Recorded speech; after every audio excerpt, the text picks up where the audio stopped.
No one is sure that they have enough.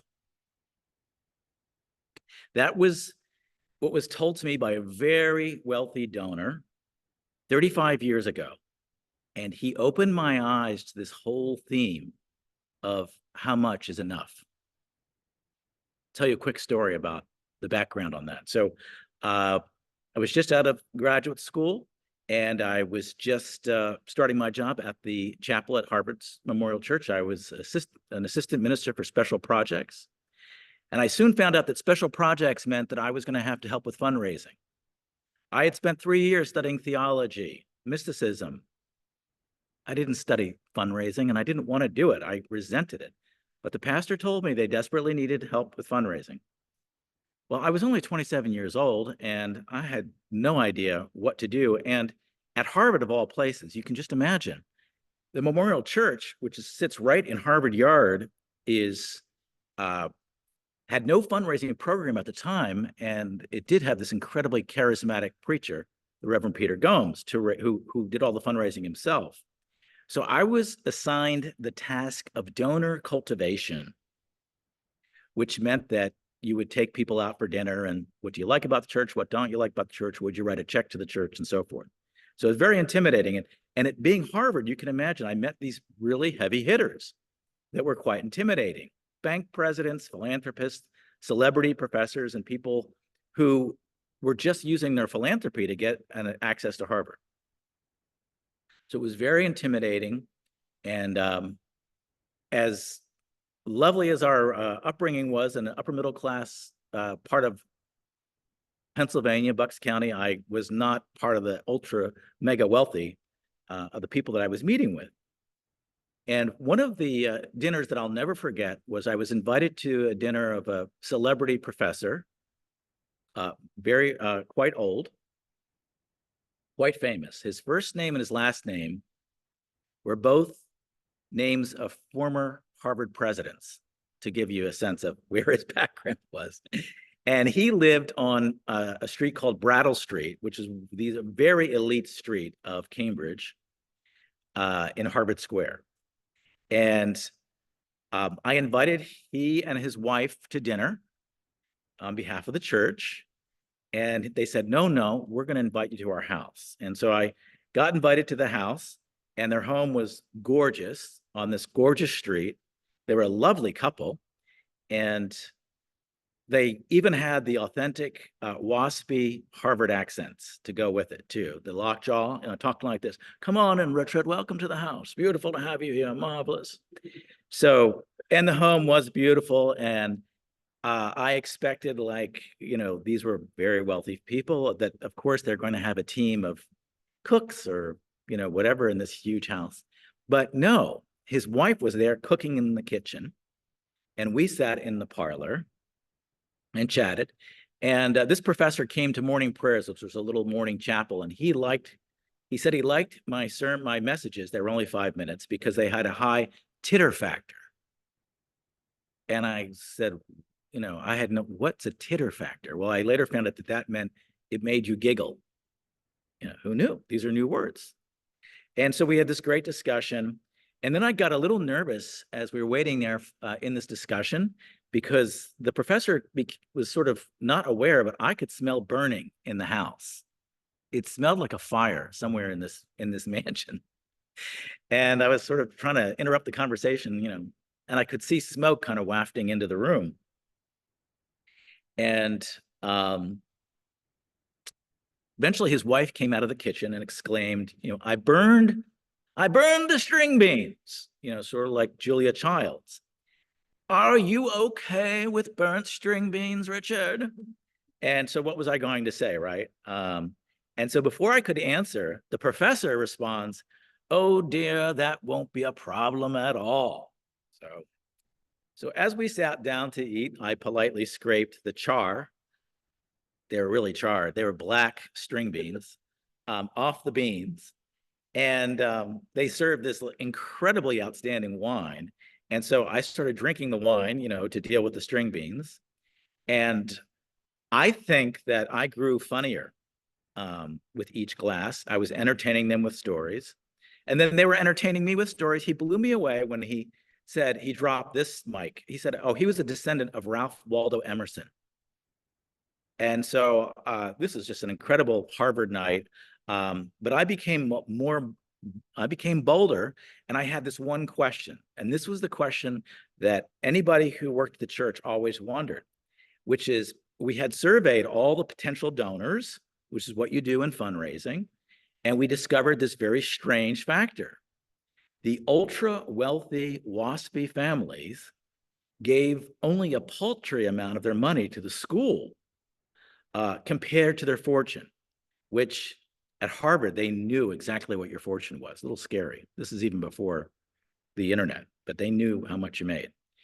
And so the more I drank and the more they drank, and the conversation got deeper and I got bolder. And finally, I found my most diplomatic way to ask this question I've been dying to understand. So I said, I know you've been philanthropic to many parts of the Harvard community, but I noticed that many people in our church who are wealthy in the Harvard community are not very philanthropic to the church. And do you know why?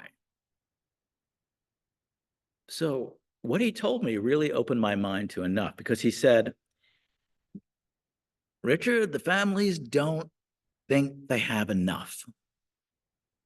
They're afraid they don't have enough. They don't know quite how the money was made. They don't know how they'd make it if they had to, and they don't know how long it's going to last. So they're really going to live a frugal lifestyle because they don't really know how much is enough. So this kind of blew my mind, because I was working at the chapel and I did a second job, and I was, barely breaking $30,000 a year with this additional job. And I really felt like I had enough. And I couldn't understand how these people with these houses and this lifestyle told me they didn't have enough.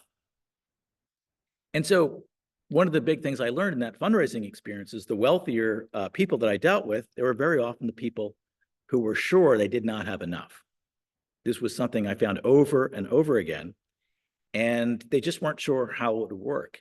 And when I dealt with people who had been major inheritors, I found it to be very often a curse on the kids. And I didn't believe that, really. People had told me that until I saw it, but I saw it again and again. Because, again, they didn't know if they had enough. They didn't know how they made it. They didn't know how they're going to keep it. And also, obviously, people targeted them because of their last names. And they had, the day that you have a lot of money, people will tell you you've got the best shirt, the best shoes, the nicest jacket, great smile, love your glasses. So they were living a life of that. So in many cases, I saw people who we would call rich, and in many cases, not the case of this lovely professor, but so many people, they were spiritually poor. They were very unhappy, very frustrated. They might have had a lot of money, but it wasn't enough. And then I found this paradox. I also worked with people we call, quote, I'm going to say quote, you'll find out why, poor. And so maybe the most dramatic example was when I went to my trip to Africa, which was an effort to figure out how we could deliver AIDS drugs to Africa. And in one village, we entered the home of a woman who was living with AIDS. She introduced us to the 10 children who were there, her 10 children. And she explained to me that only 3 of the children were hers. The other kids' mothers had died, and she had adopted them. And she was really proud. She showed us in a very simple ritual how she cleaned her water every day, because to take the drugs, you need clean water, and clean water was not a natural in that area. So she went through this almost like a tea ceremony ritual of cleaning her water. And she knew, she had known in advance that one of the big criticisms of giving these drugs to people in Africa was 2 things. One, they didn't have clean water, so they couldn't take the drugs. And the second was they didn't have watches, and they couldn't tell the time when to take the drugs. So they'd take them at the wrong time, and they'd create a worse crisis. So those were the 2 big issues that came up. So I just asked her, I said, how do you know when to take your drugs? She just said, when the rooster crows in the morning, I take my drugs. And when the sky turns dark at night, I take my drugs. It's very simple. And I was struck with the feeling that this is a woman who had enough. So I left that house. I turned to my friend. He would later become the director of the President's Emergency Plan for AIDS Relief, Dr. Mark Dyball. And I remember I said, I can't but help but notice the peace that I've experienced in that house. There was just a sense of enough. So the people we often will call, quote, poor, in this case of this story, are spiritually rich. And it flips our narrative of what's rich, what's poor, what's important, what's not, and what's enough. So today I'm continuing my sermon series from that book, Unconscious Leadership. We're up to commitment 10, which reads, I commit to experiencing that I have enough of everything, including time, money, love, energy, space, resources. So I noticed when I read that chapter of all the commitments, they said that this is the commitment that most people rebel against. People are like, no way. I don't agree with that one. And I could feel my own reaction when I read it. I was like, hold it. Does that mean I'm supposed to just like let go and let God and not do anything and give up on working and, God will just give me enough? And wasn't this just an invitation for people just to kind of do that sort of spiritual bypass of just not doing anything, but saying to God, take care of me? But the more I thought about it, the more I realized that through God's working through us, we have enough. And the more I thought about my experiences with these people is that I found that enough is very often a relative term. Okay? For those very wealthy families, when they didn't have enough, they were comparing themselves to their parents, their ancestors, their social network. And once you start comparing yourself in those networks, you're never going to have enough. And maybe you've experienced that when you've gotten like a financial goal in your life or some sort of goal in your life, and you're like, that's great, but I really want to make this. Like, you're never satisfied. It's never enough because there's always somebody to compare yourself. There's always going to be someone who's wealthier, no matter what. So it's who we compare ourselves to. We have to be careful of. And I was also struck by the woman I had met in Africa and seeing what she saw as enough. And she saw having HIV/AIDS, living with a deadly disease, seeing the death of her friends, and taking in kids, and being a role model. Her display that day to this very, very powerful American audience would be a breakthrough moment in a program that became the largest US foreign aid program since the Marshall Plan, and something we can be really proud about as Americans, PEPFAR, because she addressed those questions and she had the answers. She had enough, and she changed the world for those who didn't have enough in terms of drugs. Now, I don't know about you, but every so often I do get this feeling, and I've been feeling it more and more, that I do have enough. And it's really transcendent. This week, during the week, I was walking to the office here at the church, walking through DC, and it happened to be just the most beautiful sunny day possible. And all the plants were smelling beautifully, and the flowers were smelling, and the trees were glowing, and I just thought to myself, I have enough. I really felt it, and I felt it, and it's a beautiful feeling when we have it. It's a peace that passes all understanding. And I can say that when I feel that I have enough, it doesn't make me any less ambitious to live out my mission. It doesn't make me work any less hard, but it does help me to stop chasing the illusion that there's something more out there and that what I have isn't enough. In the reality, we do all have enough. Now, when people meet me very often, they often make a joke I've heard it many, many times, as you can imagine. They say, be nice to this guy, he's rich, you know. So ha ha ha, okay. Or then I get, are you really rich? Rich? You know, when you're at the hotel checking in or whatever with vendor at the thing. So you get a lot of jokes about rich. And my answer is only spiritually. And to which people always laugh back at me. That's a joke. Yeah, right. Gotcha. Spiritually, good. But I am not kidding. I do feel really blessed spiritually. I feel like through that I have enough. And so much of our suffering in the current moment is the belief we don't have enough. And we live in a consumer culture that seizes on that, okay?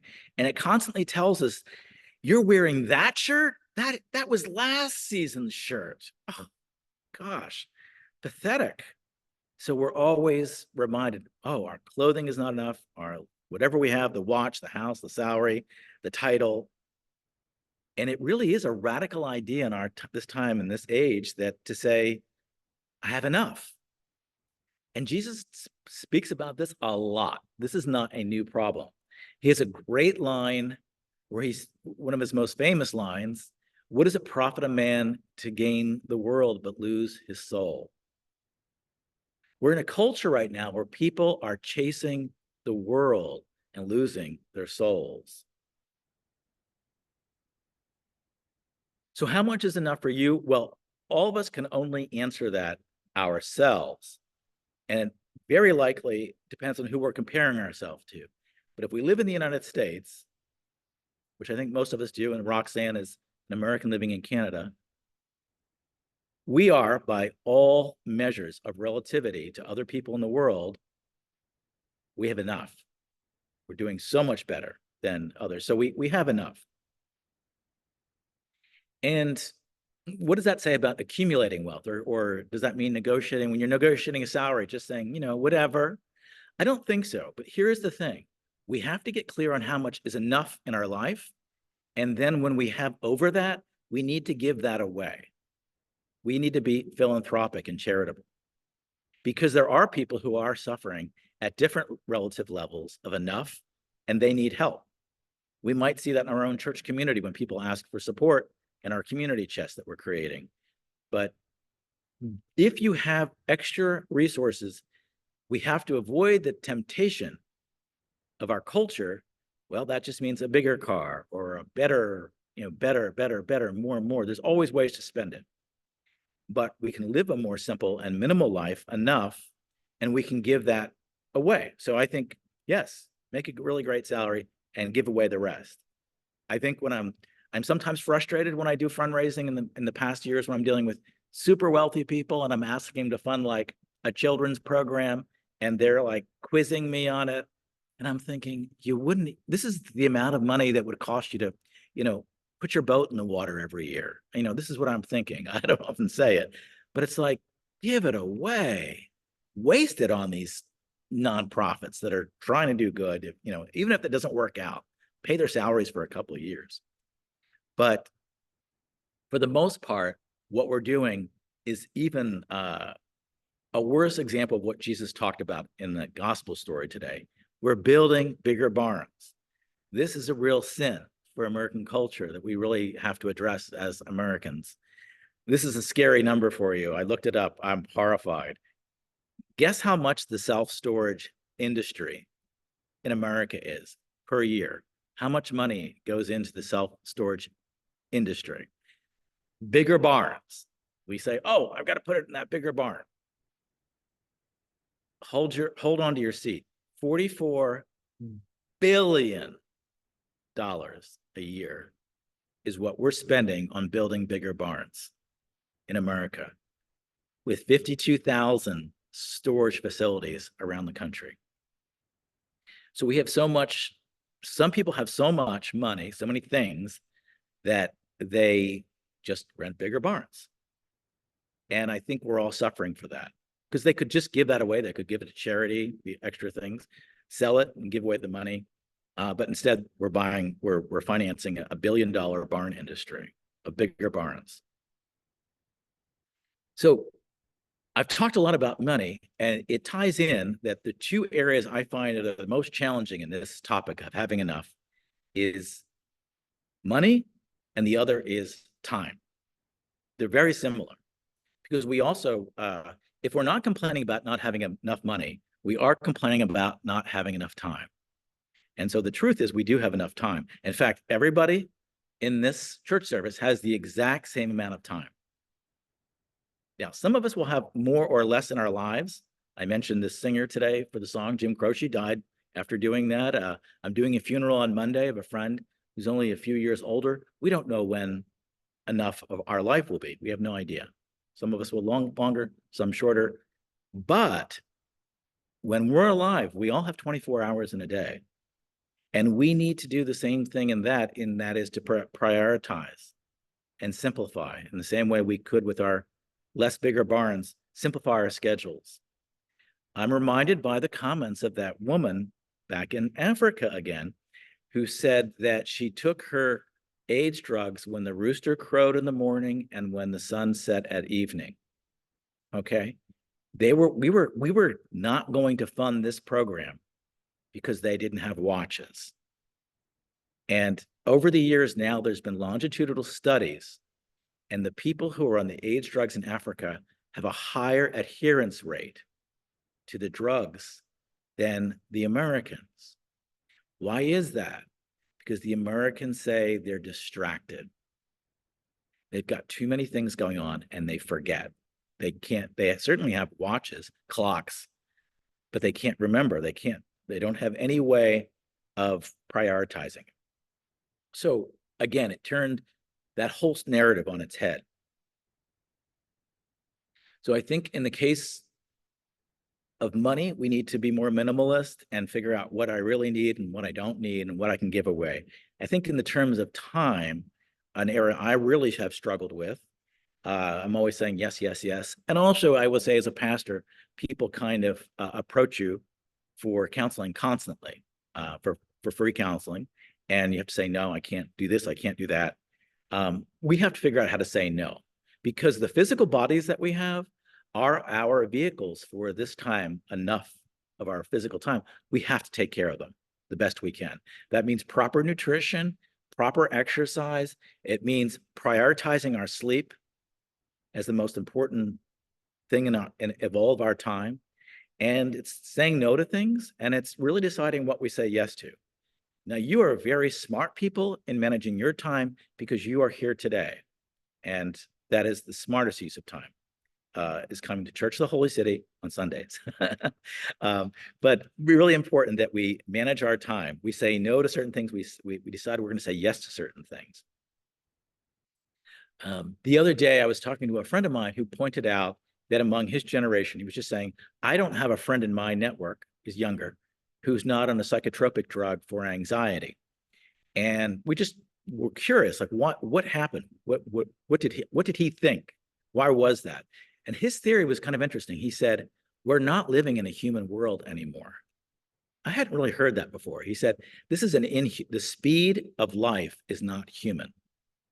And we're all stressed out, particularly younger people. There's too much coming at us at once. And so we need medication to kind of balance out, because his point was the amount of stimulus isn't natural, and we need something to help us with that. So that's a fascinating thing. I think he might be onto something. And here again, we could minimalize things in our life. We could turn off notifications. We could be less on screens. We can say no to going down rabbit holes.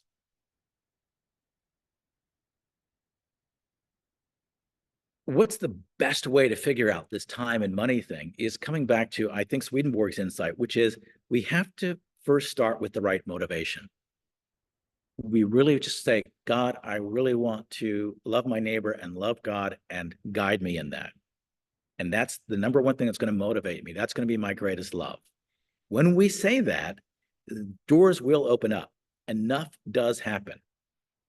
We will be guided. And the angels will be working on our behalf toward the good that we're trying to do. And I do believe as a church community, we can begin patterning this as we're talking about doing this community chest.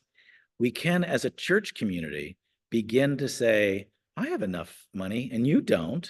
I could help you with that. Or I have a network that might have a job for you. I'd be glad to introduce. Whatever it is, where we can support each other as a community from those who have enough of this and not enough of that, and support each other in doing it. So I think there will always be these times when we feel we don't have enough, but if we can set forth the best motivations to do good, and we surround ourselves with a community of people who seek to do help, we can come to realize that through God, we've always had enough. Amen.